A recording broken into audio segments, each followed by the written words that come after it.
untuk hadir acara pada hari Sabtu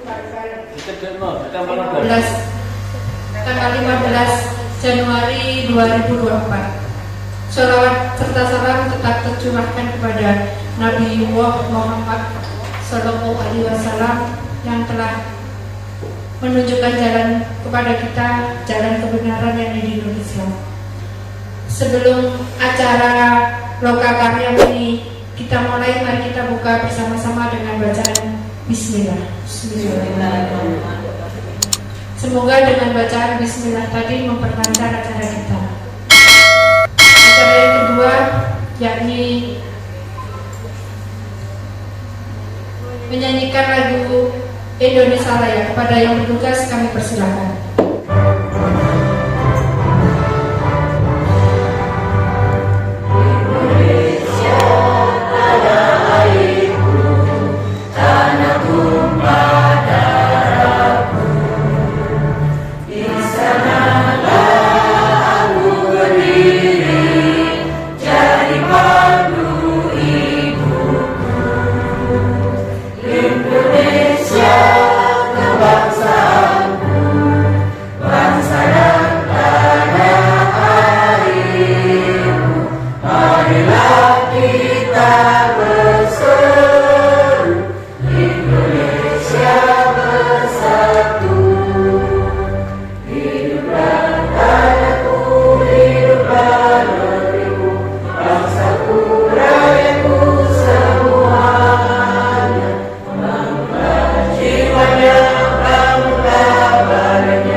Di bulan Januari di awal tahun ya. Nanti mungkin ada beberapa agenda yang akan kita sampaikan ya. Dan saya tidak begitu bermain dengan kata biar cepat ya. Langsung saja nanti diurut aja acaranya mulai dari mana ya. Nanti di belakang aja saya akan memberikan beberapa penekanan ya. Saya kembalikan ke MC-nya. Monggo. Acara selanjutnya yakni koordinasi giat PIN polio yang akan disampaikan oleh petugas. Monggo Mbak Isa, kami persilakan. Assalamualaikum warahmatullahi wabarakatuh.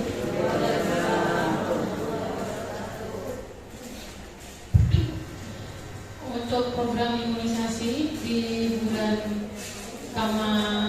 Februari ini akan ada subpekan imunisasi nasional PIN polio.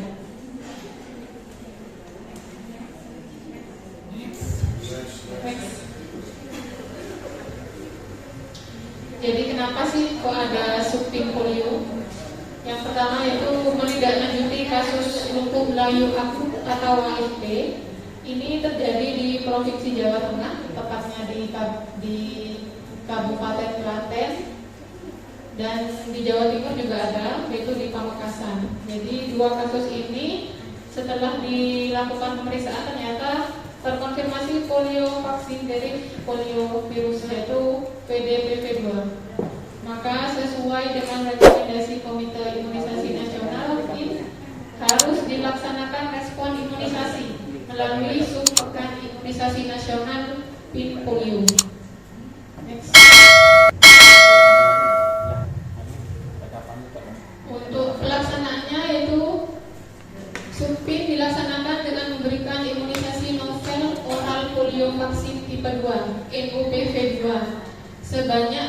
tetes kepada seluruh sasaran usia 0 sampai 7 tahun 11 bulan, yaitu 8 tahun kurang 1 hari tepatnya sasarannya. Di mana sasaran ini waktu pemberian tetes di dalam keadaan sehat, tidak demam ataupun diare, dan tanpa untuk batuk pilek boleh, dan tanpa memandang status imunisasi sebelumnya. Jadi walaupun sebelumnya mungkin 1 minggu lalu, 2 minggu lalu sudah imunisasi rutin, jadi waktu supin polio ini jadwalnya tetap ditetes. Berbarengan dengan imunisasi rutin pun tetap diberikan. Jadi misalkan anak usia 2 bulan, dia akan mendapatkan DPT 1, polio 2, kemudian PJV 1, rotavirus 1, ditambah tambahan pin polio 2 tetes. Berarti tetesnya jadi 9. Tapi untuk di bulan Januari ini rota kosong dan DPT juga kosong, jadinya tetesnya 4, polio sama pin polio. Untuk supin ini dilaksanakan sejumlah 2 putaran, yaitu putaran pertama di 15 sampai 21 Januari dan putaran kedua 19 sampai 25 Februari. Tempat pelaksanaannya di Posyandu, PAUD, TK, dan SD. Target cakupan sekurang-kurangnya 95% di setiap putaran. Next. Untuk manajemen NOPV dalam pelaksanaan supin polio, ini satu aturan penting ya teman-teman. Jadi 1 vial yang diterima sama dengan 1 vial yang dilacak atau yang digunakan, sama dengan 1 vial yang dikembalikan. Entah itu sudah dalam keadaan utuh ataupun sudah habis, jadi nanti dikembalikan kembali ke puskesmas. Next. Jadi tampilannya seperti ini ya, NOPV 2 itu. Karakteristiknya dikemas dalam bentuk sediaan vial kaca 5 mili dengan dropper atau penetes. 1 vial berisi 46 dosis.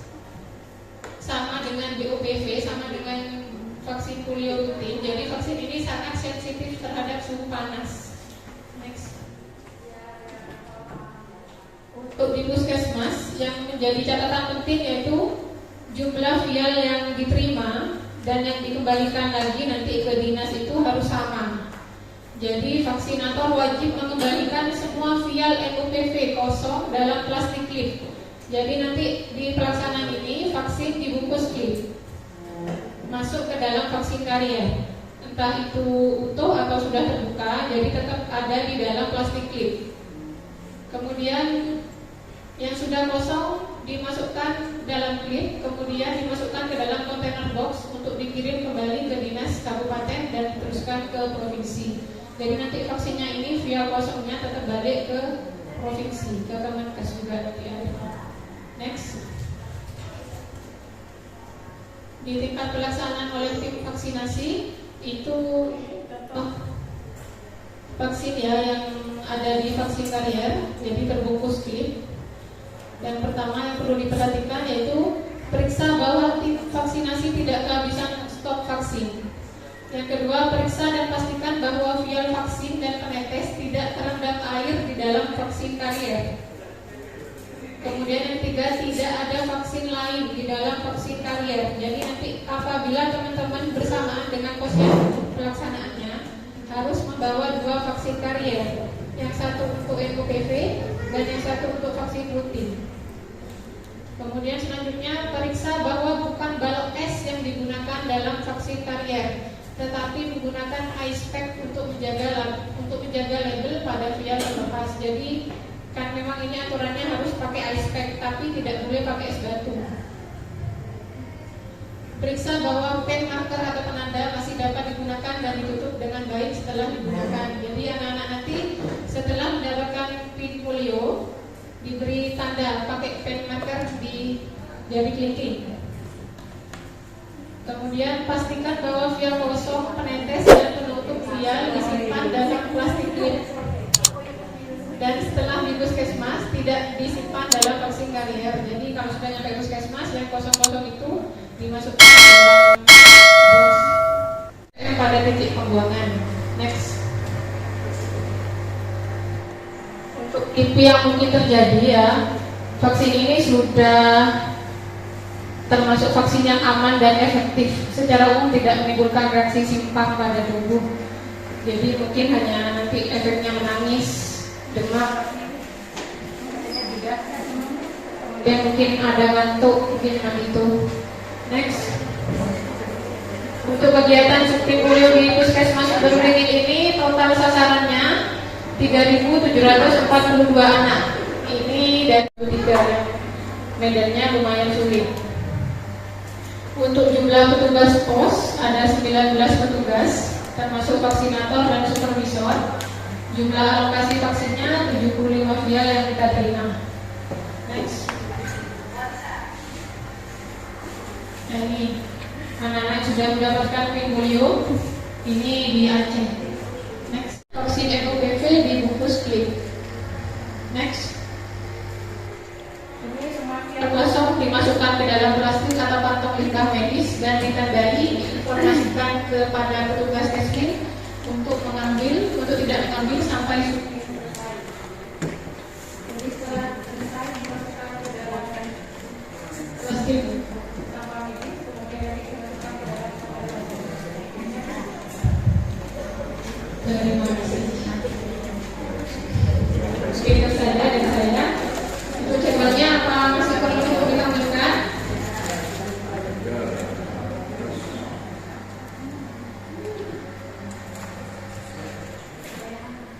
Saya itu.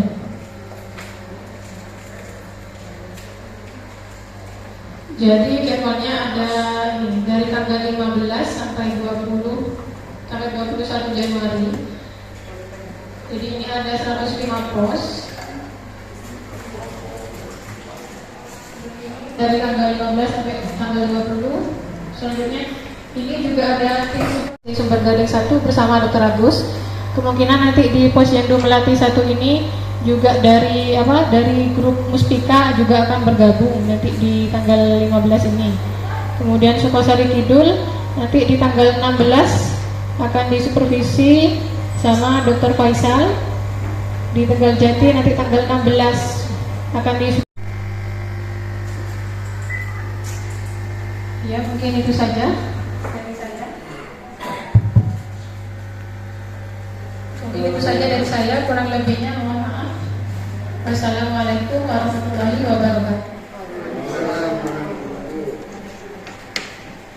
Acara selanjutnya yakni penyusunan RPK tahunan dan bulanan tahun 2024 oleh PJ-UKM. Kepada yang bersangkutan kami persilakan. Assalamualaikum warahmatullahi wabarakatuh.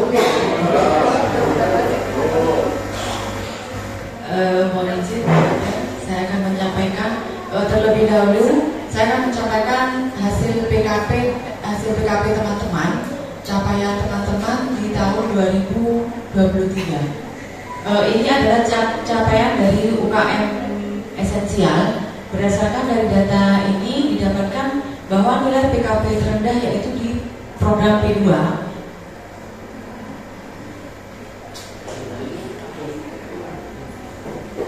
Ini di program P2 84,4. Sedangkan total dari PKP UKM esensial adalah 92,28%. Ya, lanjut.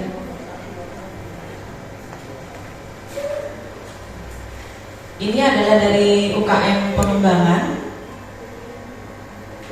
Semua sudah baik, sudah di atas 80%. Cuma teman-teman monggo dilengkapi data-datanya.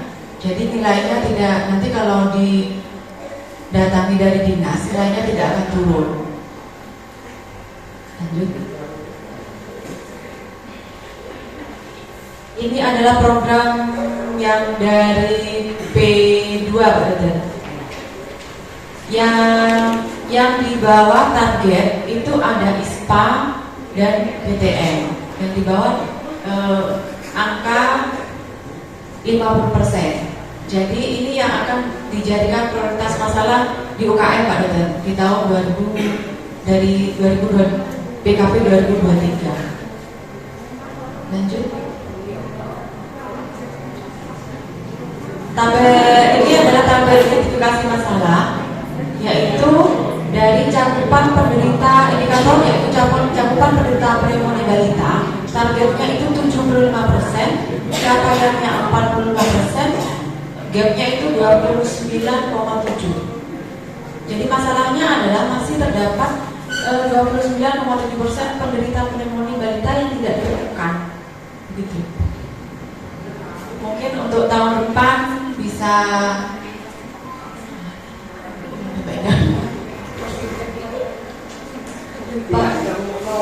ya, mungkin belum, masih ada yang belum terlapor.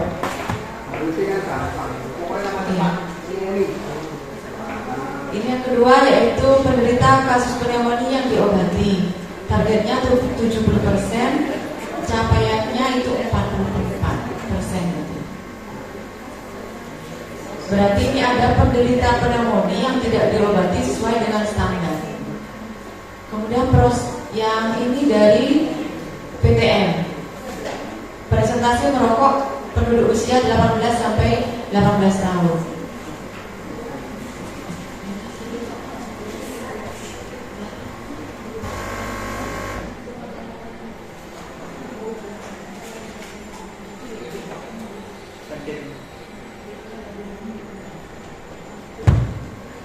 Ini targetnya harusnya adalah kurang dari 88%, tapi capaiannya 8,8. Capaiannya itu 42,2%. Jadi lebih 33,4%. Kemudian pelayanan kesehatan usia produktif, targetnya 100, capaiannya hanya 34,3%. Masih ada 65,7% usia produktif yang tidak mendapatkan pelayanan kesehatan di UPTD Puskesmas Sumber ini. Kemudian ini dari PTM lagi, yaitu deteksi obesitas, targetnya 70, capaiannya 34. Lanjut. Deteksi dini penyakit hipertensi, targetnya 70%, capaiannya 4,5%. Ini deteksi dini penyakit diabetes mellitus, targetnya juga 70, capaiannya 29,9%. Deteksi dini stroke, targetnya 70%, capaiannya 63. Deteksi dini penyakit jantung, targetnya 70%, capaiannya 11%.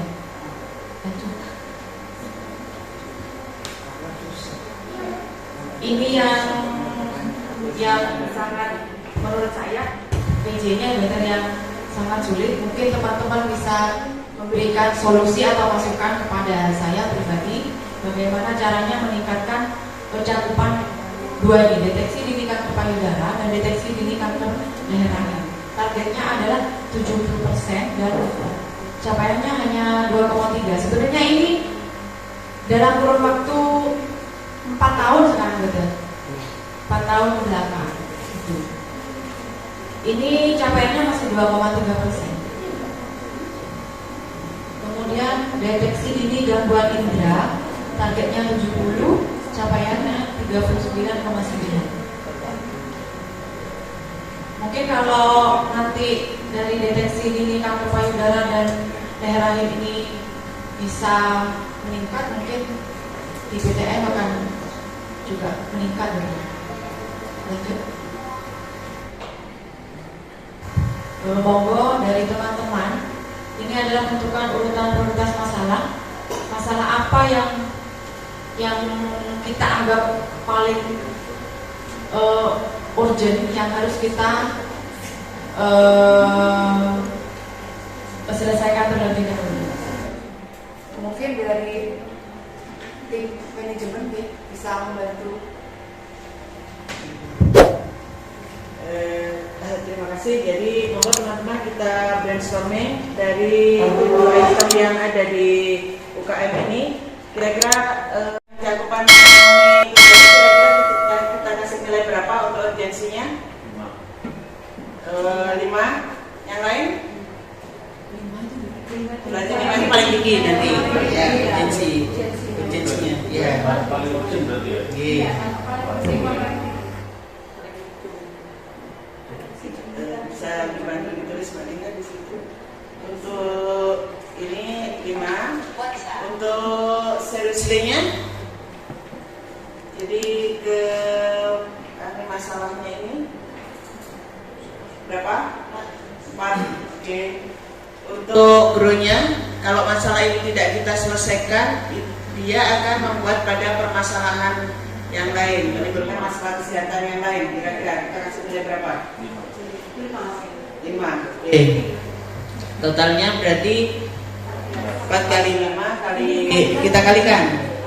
Dikali aja. Boleh sih dijumlah boleh, tapi kalau dijumlah itu nanti ada jumlah yang sama. Kalau perkalian bisa berbeda. Ya, 80. Oke, nanti aja peringkatnya nanti. Dikali 100. Tidak, ada 5 kali 4 kali 5. Jadi 5 kali 4 20, 20 kali 5 100. Bukan, ini. Untuk yang penderita kasus pneumonia yang diobati sesuai standar, untuk tingkat urgensinya berapa? Sebenarnya ini juga harus 5 ini. Kalau tidak diobati, karena penderita pneumonia kalau tidak diobati sesuai standar bakalan dead kalau pneumonia. Untuk seriously-nya 5 juga. Untuk gurunya 5. Oke. Berarti 125. Untuk persentase merokok usia 0 sampai 18 tahun ini 10 sampai 18 tahun. Kita kasih nilai berapa? Ya, ada yang 1 usul. Ya, urgensinya 1. Untuk seriously-nya 3. Oke. Iya, betul. Untuk pertumbuhannya sebenarnya sih ini besar, ya 1 gram.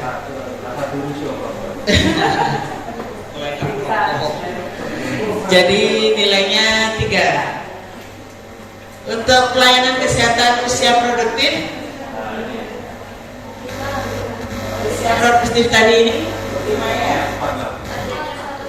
targetnya karena 100%. Ya, itunya berapa? 5 juga? 3. Oke, seriously-nya 3. Untuk pertumbuhannya 3. Oke.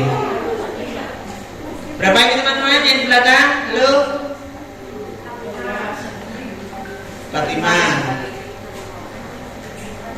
Deteksi dini obesitas. Berapa ini? 4.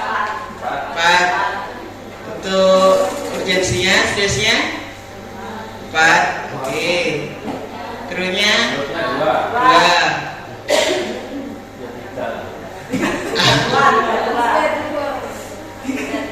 3.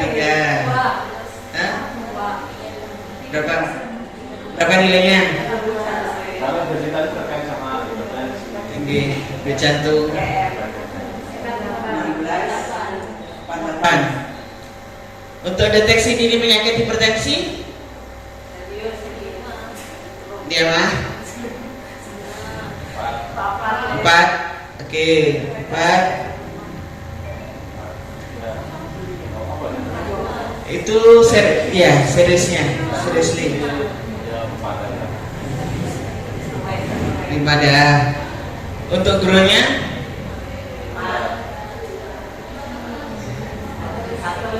jadi kalau tidak diselesaikan hipertensinya bisa menyebabkan ke Jadi perlu dipertimbangkan, dikomparasikan dengan yang lain. Oke, nanti Misalnya kayak hipertensi ini sama pneumonia tadi, kayaknya lebih bahaya pneumonia tadi. Dampaknya lebih cepat lagi, dampaknya sama aja.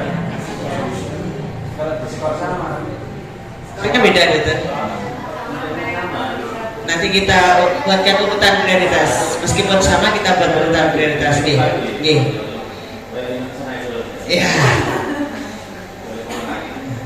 Deteksi dini penyakit DM untuk ininya, untuk urgensinya 4 seriusnya 3 ya. Untuk grow-nya 3. Oke. 12 kali 3 36. Oke. Ya. Ini dari semua ini sudah, oh masih ada ya? Apa itu penyakit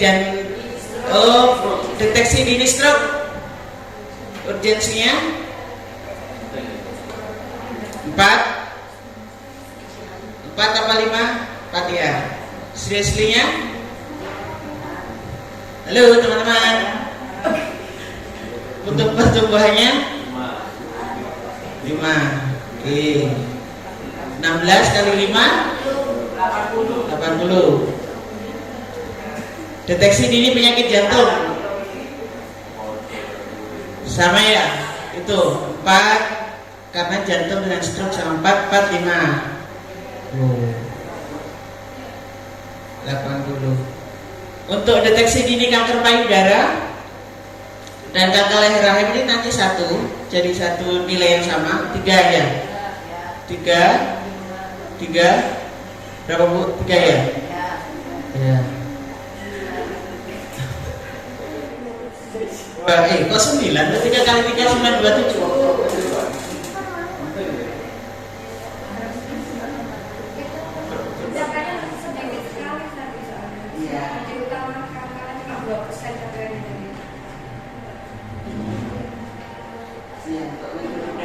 Itu aja. Untuk leher rahim Pak, untuk urgensinya 3 sama ya. Itu 3 bisa kita buat 3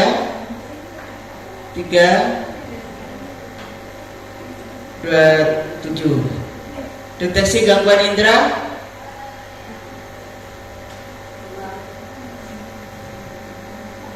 ini siapa ini? Untuk urgensinya 2. Untuk seriously-nya kalau indera 4. Oke. Grupnya 2 3. 2 apa 3?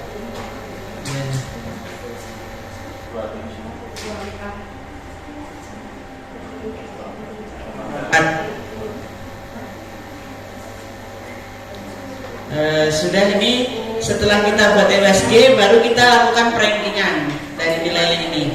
Nilai yang sama bisa kita lihat nanti, belum tentu itu menjadi nomor yang 1. Kalau kita lihat dari besaran nilai, yang nomor 1 adalah penderita kasus pneumonia yang diobati sesuai standar. Setelah itu adalah cakupan penemuan penderita masih ada lagi ya.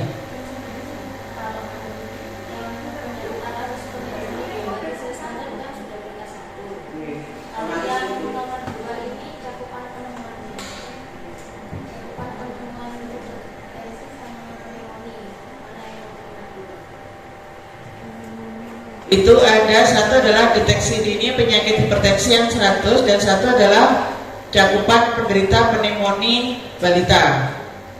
Jadi yang nomor satunya adalah penderita kasus pneumonia yang diobati sesuai standar, nomor 1 dulu. Sudah, nomor 2-nya itu ada hipertensi, yang satu adalah cakupan penemuan penderita pneumonia balita. Kita buat urutan yang pneumonia balita dulu atau cakupan penemuan HT.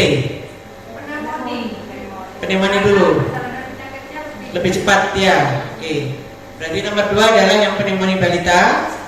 Yang nomor 3 adalah penyakit hipertensi. Nomor 4 ada Pak?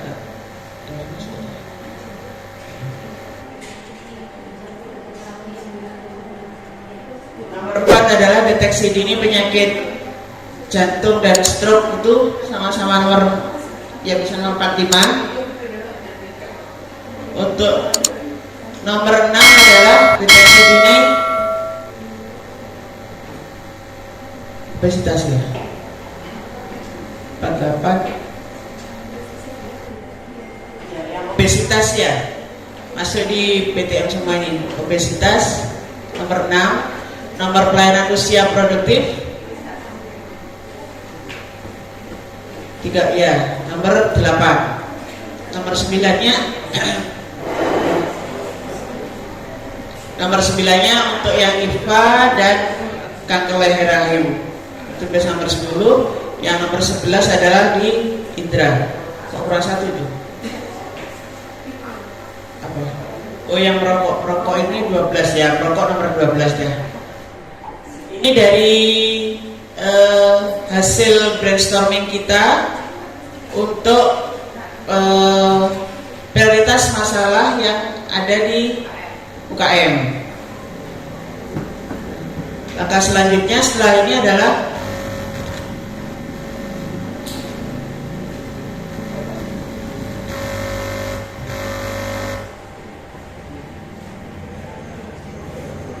untuk di UKM. Untuk di UKM tadi, untuk capaian terendah tadi masalahnya apa ya Bu? Tadi capaian terendah pneumonia. Jadi untuk di UKM itu masalahnya adalah di ISPA itu. Tapi untuk nanti kita buat prioritas masalah, apakah nanti yang UKM ini yang kita ambil atau nanti dari UKP-nya, itu nanti kita lihat. Ini yang dari UKM-nya. Jadi sementara adalah UKM. Yang UKP belum, nanti masuk datanya di Mbak Tinggam. Setelah itu baru nanti kita buat prioritas masalah yang di puskesmas.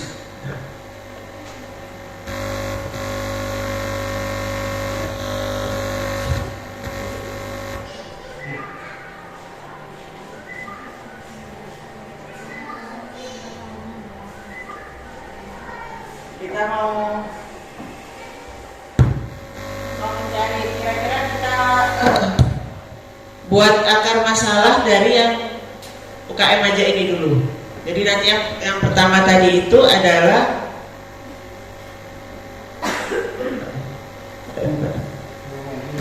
kalau kita buat akar masalah ini kita buat yang puskesmas, tapi karena kita tidak ada data PKP-nya belum ditampilkan, jadi mungkin kita lewati aja dulu.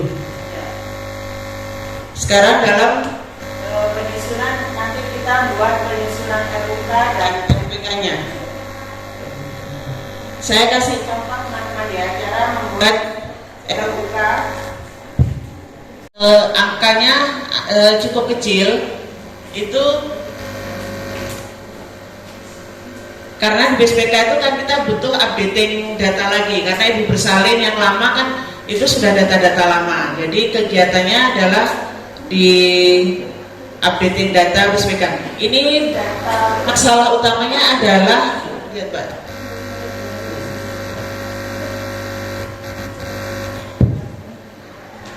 tujuan. Kalau kita lihat tujuan itu adalah tujuan dari kegiatannya itu. Kalau kita melakukan kegiatan updating data, tujuannya adalah meningkatkan capaian persalinan di fasilitas pelayanan kesehatan itu. Karena di BSPK itu adalah persalinan di nakes. Kalau tadi di ISPA tadi itu adalah pneumonia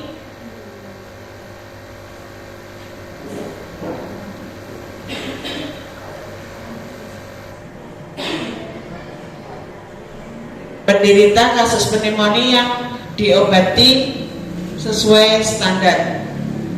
Berarti nanti kegiatannya apa saja yang bisa kita lakukan di sini untuk kegiatan pengobatan pada ISPA sesuai standar.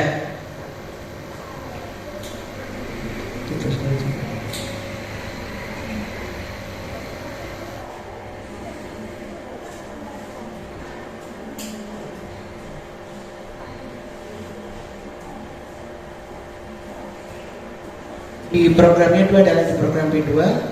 Kita belajar satu aja dulu nih teman-teman, dari satu ini.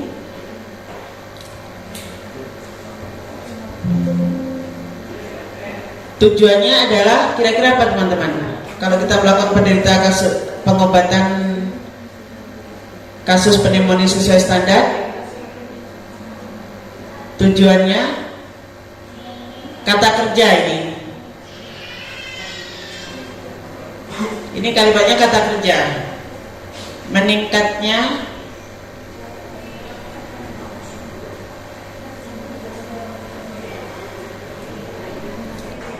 capaian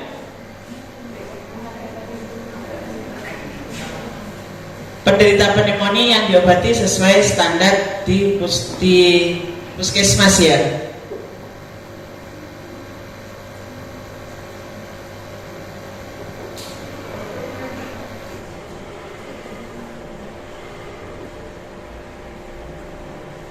Sasarannya adalah sesuai dengan jumlah pneumonia yang ditemukan ini, sesuai DO-nya.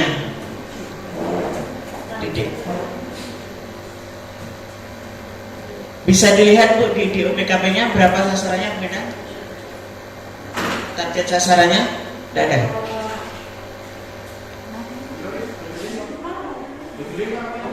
Berapa?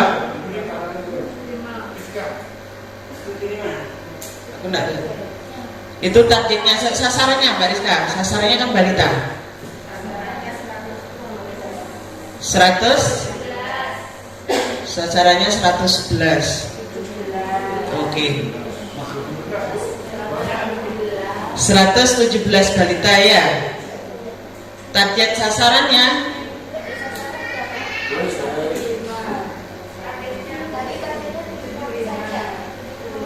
targetnya 75% kali 117. Berapa Mbak?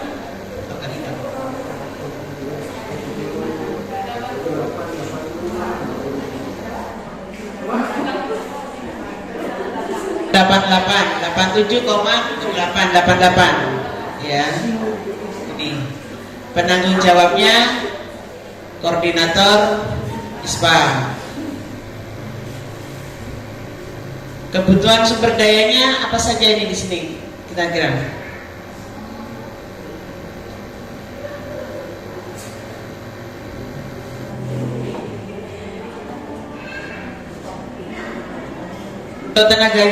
Untuk tenaganya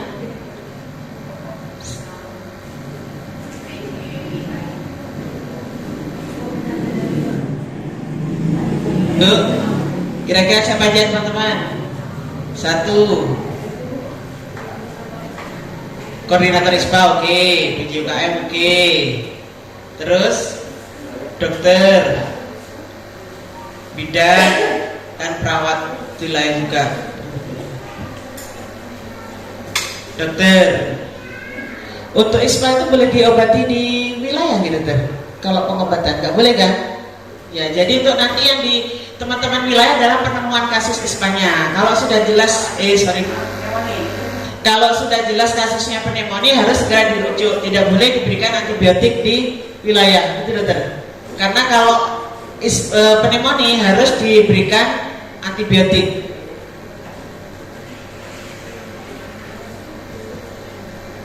Untuk kebutuhan sarana prasarananya, kalau kita lihat untuk pneumonia apa teman-teman? MTBS oke.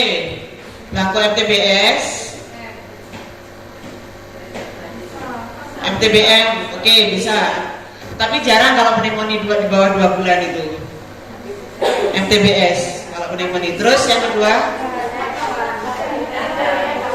ya oke, MTBM oke lah, tidak menutup kemungkinan MTBM, tapi jarang biasanya. Setelah itu yang paling utama kalau kita menentukan pneumonia itu adalah nafas cepat. Berarti kita butuh sarana apa? Arimeter. Arimeter Mbak, arimeternya.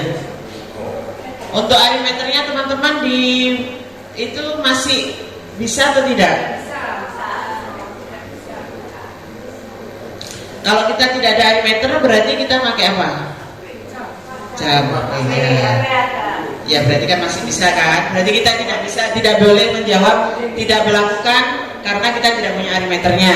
Kita masih bisa pakai stopwatch atau jam atau HP juga bisa ya. Tuh untuk alatnya. Terus untuk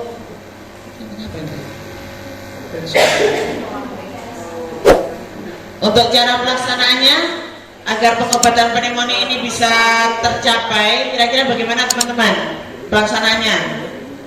Halo? Untuk pelaksanaannya?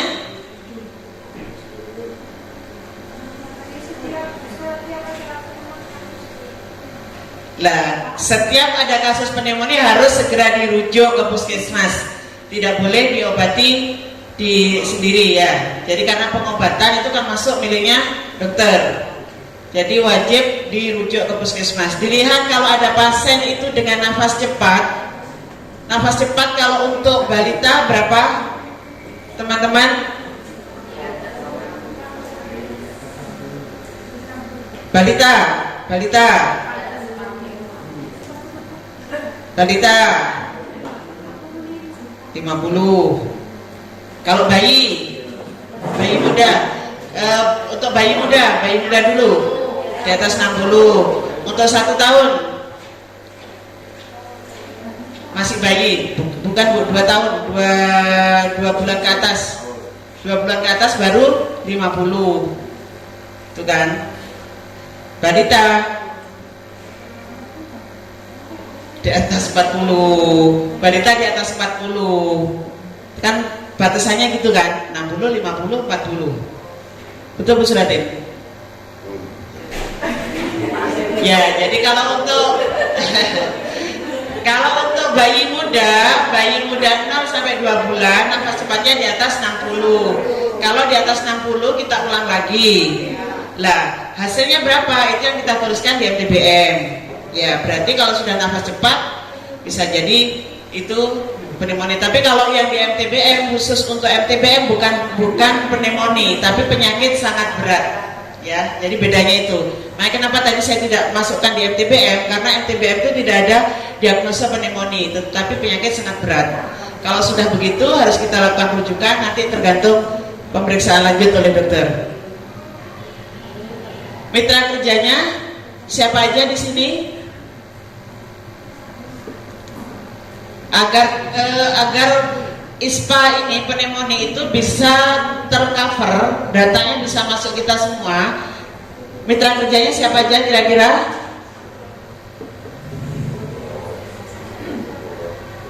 Ayo. Kalau teman-teman yang di Jejaring sudah pasti merujuk. Berarti nanti adalah jaringan Bu Eni ya. Untuk teman-teman BPM dan perawat praktek swasta itu kita mintai datanya untuk tiap bulan sehingga akan tercover ke kita masuk jaringan ya. Mitra kerjanya jaringan nanti di bawah PJ Jejaring ya Bu Eni ya. Jaringan puskesmas ini untuk evaluasi dari satu yang ini tadi yang ISPA. Evaluasinya berarti kapan kita lakukan? Waktu pelaksanaan, bukan evaluasinya sorry. Waktu pelaksanaannya ini kapan teman-teman? Dari Januari sampai Desember ya, karena kan ini waktu harus jelas waktunya. Jadi Januari sampai Desember 2024. Kebutuhan anggarannya apa? Di P2 ada pelacakan ya, Bu? Ada dana pelacakan Bu? Ya, Mas Rendra, yang P2 ada dana apa Mas? Yang ini pelacakan?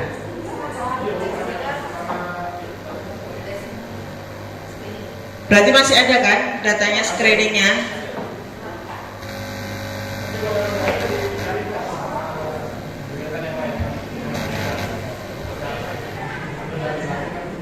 Kebutuhan anggarannya nanti ini kita lihat di ini teman-teman, sesuai dengan RUK yang sudah kita masukkan ke dinas. Kebutuhan ISPA koordinasi dengan koordinator P2-nya yaitu Mas Rendra.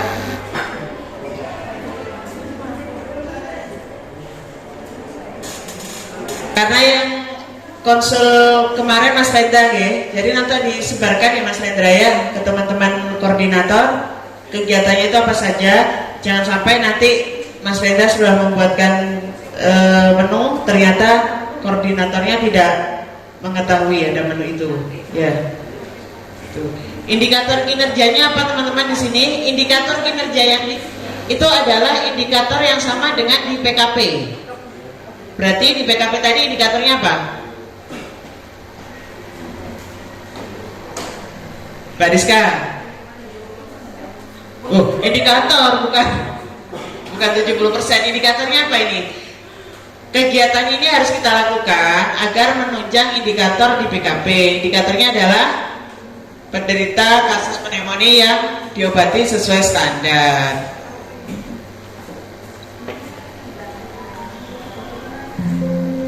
Kalau untuk sumber pembiayaannya, kalau untuk pengobatan ini sepertinya tidak ada sumber pembiayaan, karena yang ada itu tadi screening, jadi itu nanti masuk di poin 2 penemuan kasus. Sama persis teman-teman dengan form yang sudah ada di PMK 44 tentang manajemen puskesmas. Kalau teman-teman kemarin ada yang formnya tidak sesuai ya Bu Rosaya, di UKM memang harus kita rubah karena untuk mengkopinya biar lebih mudah. Itu. Tadi kalau ini RPK-nya, jadi kegiatannya adalah UKM esensial, programnya P2. Kegiatannya tadi adalah pengobatan pasien pneumonia sesuai dengan standar. Tujuannya tinggal kopi aja dari depan. Kalau RUK-nya sudah jadi, di RPK-nya tinggal kopi aja. Sampai di penanggung jawab itu tinggal kopi aja, pindah ke RPK. Ya. Ya. Nanti baru di volume kegiatannya ini nanti berapa kali sesuaikan dengan yang ada di ini. Kalau ini kan tidak ada dananya dari BOK kan, ini adalah dari Januari sampai Desember, berarti volume kegiatannya 12 kali selama 1 tahun.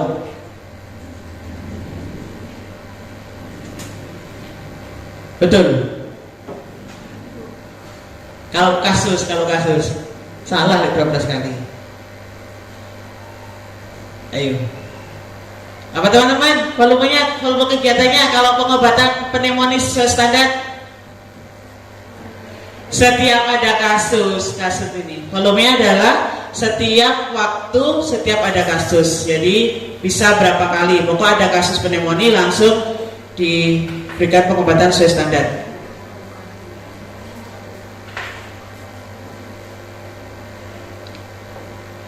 Setiap waktu dari Januari sampai Desember boleh kalau itu waktunya dijelaskan. Kalau kegiatannya, jadwal kegiatannya dari Januari sampai Desember 2024. Rincian pelaksanaannya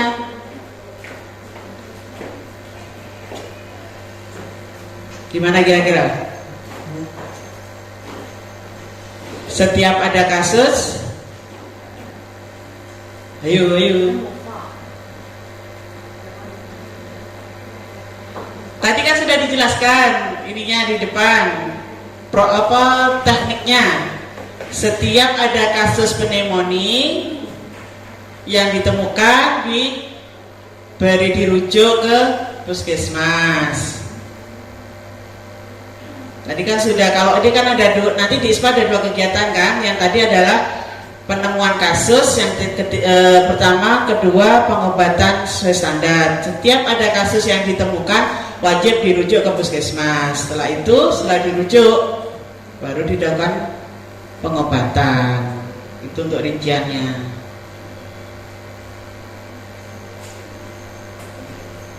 Apakah nanti itu harus dirujuk atau tidak, nanti sesuai dengan kondisi pasiennya. Lokasi pelaksanaannya di mana?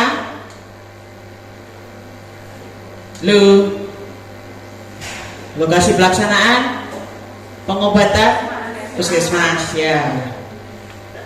Puskesmas.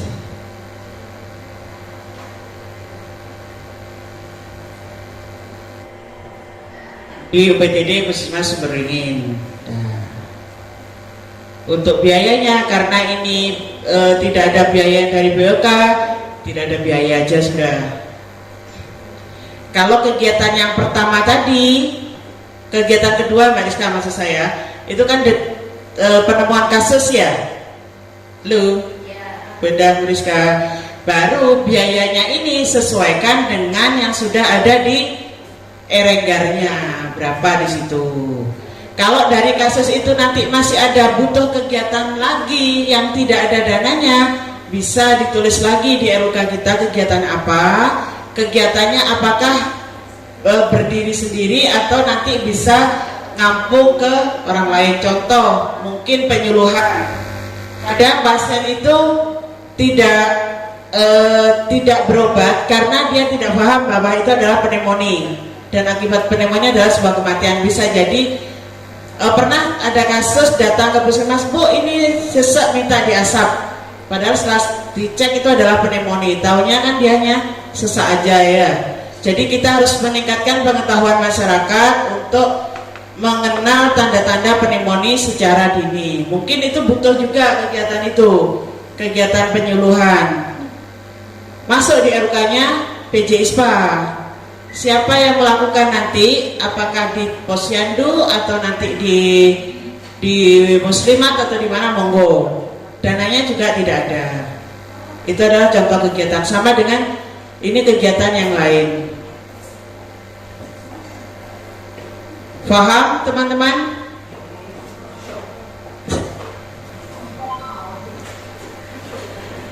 Halo, Mas Hanif, paham Mas Hanif?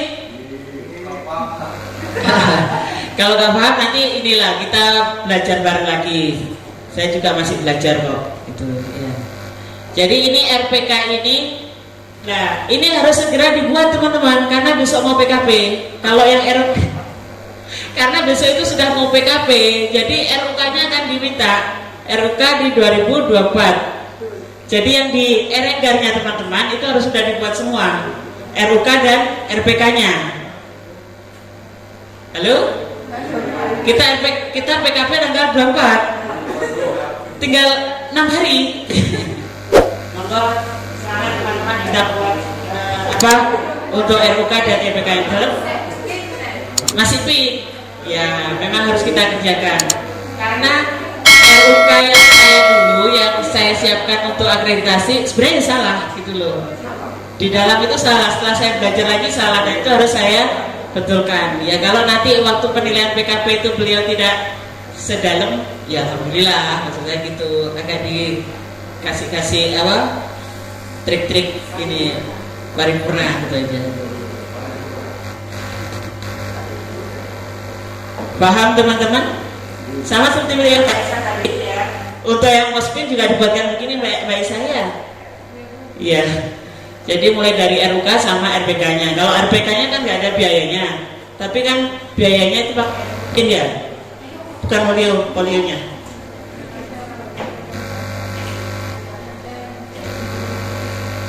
Yang rutin yang ada. Oh iya. Mungkin itu aja dari RPK. Yang untuk saya tidak ke KAK teman-teman ya. Nanti untuk yang KAK saya share aja di grup.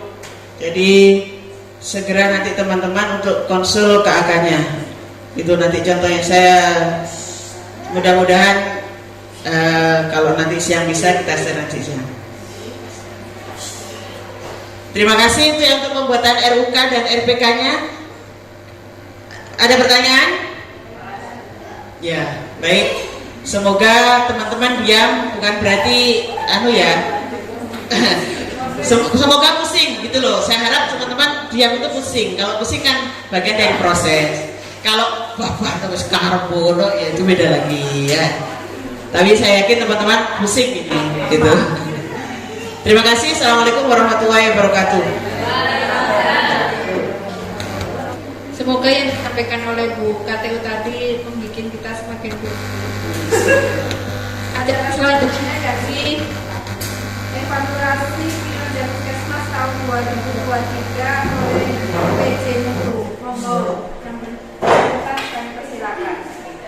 Terima kasih. Mohon izin Pak Dikter. Mewakili PJ Mutu. Sebelumnya, Assalamualaikum warahmatullahi wabarakatuh. Saya akan memaparkan hasil PKP Mandiri UPTD Puskesmas Sumberwengin, yang mana hasil ini kita dapatkan secara mandiri, dan harapannya saat PKP nanti pada tanggal 23 Januari 24 Januari nilai ini bisa dipertanggungjawabkan dengan melengkapi data-data dukung yang dibutuhkan, mulai dari termasuk juga SK, samalah seperti waktu akreditasi kemarin. Apa yang perlu diperbaiki, monggo segera diperbaiki mumpung masih ada waktu. Semoga nanti tanggal 24 Januari nilainya sama atau bisa naik, jangan sampai turun. Monggo Pak, next. Untuk review, kenapa sih kok dilakukan PKP tiap tahun, fungsinya apa? PKP secara definisi itu adalah penilaian hasil atau prestasi puskesmas. PKP dimulai dari tingkat puskesmas sebagai instrumen mawas diri. Jadi untuk mengukur kinerja kita selama 1 tahun itu sampai di mana, kurangnya apa, yang sudah bagus apa, dan dari sana nanti kita temukan prioritas masalah seperti tadi yang sudah dibahas. Kemudian itu bisa dijadikan sebagai usulan kegiatan untuk perbaikan di tahun berikutnya. Next. Dan PKP ini awalnya dilakukan secara mandiri, kemudian dievaluasi dilakukan oleh Dinas Kesehatan Kabupaten. Manfaatnya kenapa kita melaksanakan PKP? Yang pertama tadi, kita bisa mengetahui capaian atau prestasi kita sampai mana. Kemudian yang kedua, kita bisa mengidentifikasi masalah, mencari akar penyebab masalah, dan bisa mengetahui hambatannya apa, serta bisa bersama-sama mencari pemecahan masalah yang ada di wilayah kerja puskesmas kita. Kemudian nanti dari masalah-masalah itu kan juga masuk dalam RUK RPK, prioritasnya di puskesmas Sumberwingin itu apa, nanti dilaporkan ke Dinkes sehingga prioritas masalah tersebut bisa dijadikan data dukung untuk mendukung kebutuhan sumber daya yang ada di puskesmas. Next. Prestasi puskesmas nanti di kabupaten juga akan di-ranking sesuai dengan hasil PKP-nya. Next. Kategori nilai PKP dikatakan baik apabila lebih dari sama dengan 91%, dikatakan cukup apabila 81 sampai 90%, dikatakan rendah apabila kurang dari 80%. Untuk yang manajemen sudah baik karena sudah lengkap dokumennya semua. Kalau untuk yang PKP ini penilaiannya menggunakan poin, jadi ada tingkat poinnya. Kalau untuk UKM, UKP dan mutu menggunakan target dan capaian, jadi berbeda. Next.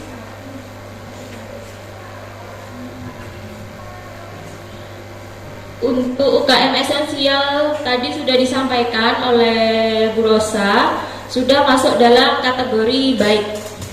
Next. Untuk yang UKM pengembangan kategori baik juga.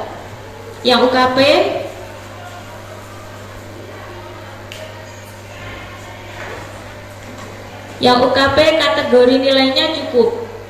Yang mana di sini, ya mohon maaf yang UKP tadi salah, tapi saya ingat UKP ini yang belum memenuhi target kinerja yaitu di pelayanan laborat. Sudah saya konfirmasi dengan Mbak Wida, ternyata di laborat itu kendalanya capaian terhadap PMI, penilaian mutu internal. Itu kenapa ada kendala, karena ternyata ED-nya hanya 1 minggu kalau tidak salah setelah barang itu dibuka. Jadi kalau sudah lewat dari 1 minggu dan tidak ada penggunaan, itu ED. Makanya itu kesulitannya di sana. Untuk yang kategori yang mutu ini masuk dalam kategori baik, yang mana indikator mutu tahun 2023 ini berbeda dengan 2022. Kalau 2022 ini full menggunakan indikator mutu. Kalau yang 2023 ada tambahan 2 indikator. Yang pertama indikator INM, kemudian indikator SKP, sasaran keselamatan pasien dan pelaporan insiden. Untuk indikator INM itu ada 6, yaitu kepatuhan kebersihan tangan. Targetnya lebih dari sama dengan 85%, ini masih mencapai 83,3%, jadi belum tercapai. Untuk APD 90,9%, identifikasi pasien 90,9%. Targetnya berapa ya Bu untuk yang APD sama identifikasi pasien? Targetnya 100%. Okay. Untuk yang TB ini capaiannya 54,5%, untuk yang ANC sudah 100%, terus kepuasan 80,7%. Tapi untuk kepuasan ini meskipun 80,7%, tapi terbaca 100% karena capaiannya, targetnya kepuasan ini 76,6 kalau tidak salah. Untuk sasaran keselamatan pasien sudah tercapai 100%. Kemudian untuk pelaporan insiden 2023 sudah dilaporkan tepat waktu dan tidak ada insiden yang terlapor. Jadi capaiannya sudah 100%. Kemudian ditemukan hasil rata-rata untuk mutu masuk dalam kategori baik, yaitu mencapai 94,4%. Next.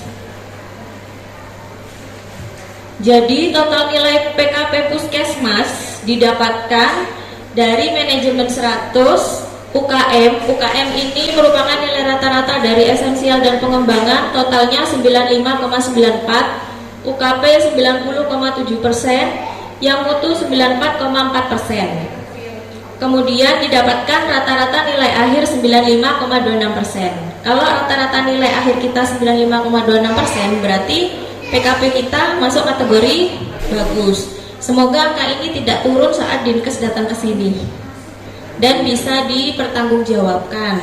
Bukan hanya setor angka, tapi data dukungnya juga dilengkapi. Next. Terima kasih. Mungkin ada yang mau disampaikan atau tambahan? Terima kasih. Wassalamualaikum warahmatullahi wabarakatuh.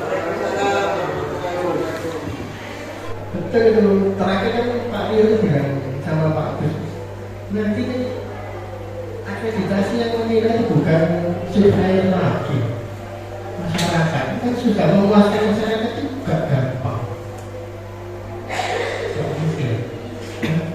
Sebaik-baiknya kita ada salahnya, apalagi di tahun-tahun sekarang ini. Ya, jadi tolong nanti untuk P2 yang masih kurang-kurang itu ya, jadi cari sebabnya apa. Kurangnya ini jangan, kalau PTM itu bukan di sini aja ya. Tapi kan masa ya kita mau begini ya, kalau enggak kan capaiannya ada sedikit peningkatan. Yang terakhir mungkin tolonglah, saya pikir tahun ini kita bisa masuk tanggal 8 ya. Ya kalau kita tetap tapi berarti Pak Luk kan busi. Ya, jadi kalau nanti jadi kita ini masuk tanggal 8, terus apa namanya, harapan saya sama, kita jadi kalau gitu kalau bisa. Ya, maksud saya laporannya itu prolog 2 hari, itu yang hebat juga. Jadi saya minta tolong sama teman-teman ya, terutama yang pergaulannya, jangan sampai pasien itu datang nunggu di sana, kecuali dasarnya kan apel, mereka sudah tahu sebagai masih apel. Hari-hari biasa itu kalau nggak Ya paling lambat itu setengah 8 paling lambat. Bisa segera pelayanan. Ya, mudah-mudahan aja nanti ada yang mau kerja bakti lah di sini. Karena sudah jadi lah. Ada lagi kan lumayan. Jadi kita kasihnya juga yang kerjanya bagus, terus kita ini kan bisa ya ngasihnya ya begini ya. Mudah-mudahan nanti segera selesai, segera ada bupati yang baru. Berita baiknya nanti yang berkaitan kita ada kenaikan gaji, nggak tahu apa bulan Maret gitu. Terus itu sisanya mulai Januari Februari ya, ditunggu aja. Mungkin itu aja yang bisa saya sampaikan hari ini ya. Kalau bisa mama saya akhiri, wassalamualaikum warahmatullahi wabarakatuh.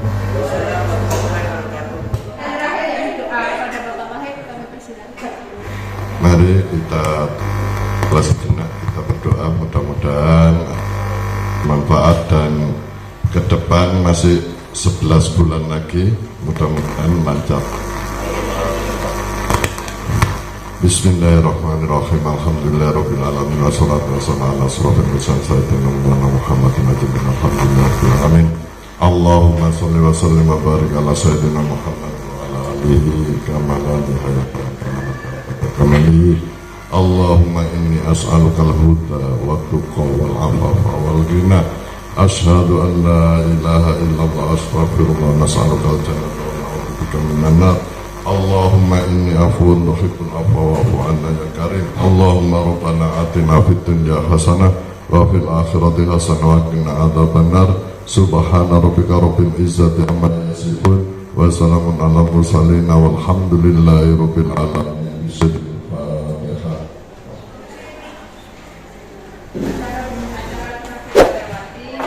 Saya